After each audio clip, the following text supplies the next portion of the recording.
नमस्कार मित्रांनो, स्वागत आहे तुमचं आमच्या एज्युकेशनल न्यूज या यूट्यूब चॅनेलवर। तर मित्रांनो, या व्हिडिओमध्ये आज आपण कर्मचाऱ्यांच्या कुटुंबियांना 15 लाख रुपयांची मदत जाणून घ्या संपूर्ण माहिती।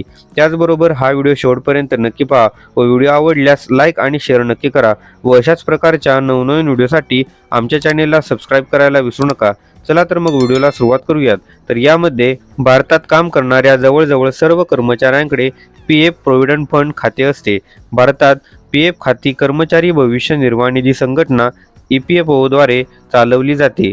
दरम्यान संस्थेने त्यांच्या सदस्यांच्या कुटुंबियांना मोठा दिलासा देणारा एक महत्त्वाचा निर्णय घेतला आहे। EPFOने केंद्रीय मंडळाच्या कर्मचाऱ्यांना मृत्यू मदत निधी अंतर्गत देण्यात येणाऱ्या एक्स ग्रेशिया रकमेची रक्कम जवळजवळ दुप्पट केली आहे। पूर्वी ते 8.8 लाख रुपये होते, ते आता 15 लाख रुपये करण्यात आले आहे। हा निर्णय 1 एप्रिल 2025 पासून लागू झाला आहे। याचा अर्थ असा की या तारखेनंतर जर एखाद्या सदस्याचा मृत्यू झाला तर त्याच्या कुटुंबाला जुन्या 8.8 लाख रुपयांऐवजी 15 लाख रुपये मिळतील। या निर्णयाला केंद्रीय विश्वस्त मंडळाने मान्यता दिली आहे। ही EPFOची सर्वोच्च निर्णय घेणारी संस्था आहे।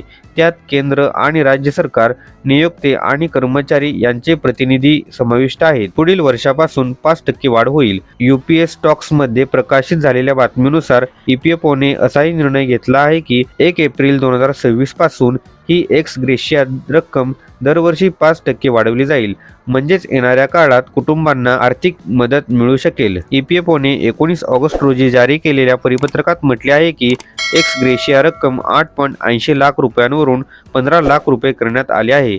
ही 15 लाख रुपयांची रक्कम केंद्रीय मंडळाच्या मृत कर्मचाऱ्याच्या कुटुंबातील सदस्यांना, नामांकित व्यक्ती किंवा कायदेशीर वारस कर्मचारी कल्याण निधीतून दिली जाईल। EPFOने अनेक महत्त्वाचे बदल केले आहेत। मृत्यूचा दावा करणे झाले सोपे। जर एखाद्या PF सदस्याचा मृत्यू झाला आणि पैसे अल्पवयीन मुलांच्या बँक खात्यात हस्तांतरित करायचे असतील तर आता त्यासाठी पालकत्व प्रमाणपत्राची आवश्यकता राहणार नाही। याचा अर्थ असा की आता अल्पवयीन मुलांसाठी दावे निकाली काढणे सोपे झाले आहे। आधारशी संबंधित प्रक्रिया सोपी केली। अनेक सदस्य अजूनही त्यांचा आधार क्रमांक UNAशी लिंक स्पीड व्हेरीफाय करू शकत नाही किंवा त्यांना दुरुस्तीची आवश्यकता आहे। यासाठी EPFOने संयुक्त घोषणा करण्याची प्रक्रिया सोपी केली आहे। आता सदस्यांना आधारशी संबंधित माहिती दुरुस्त करण्यात आणि लिंक करण्यात कोणतीही अडचण येणार नाही। तर मित्रांनो, हीच माहिती या व्हिडिओच्या माध्यमातून द्यायची होती। अशाच प्रकारच्या नवनवीन व्हिडिओसाठी लगेचच आमच्या चॅनेलला सबस्क्राईब करून या व्हिडिओला लाईक आणि शेअर करा। चला तर मग भेटूयात पुढील व्हिडिओमध्ये। धन्यवाद। जय हिंद, जय महाराष्ट्र।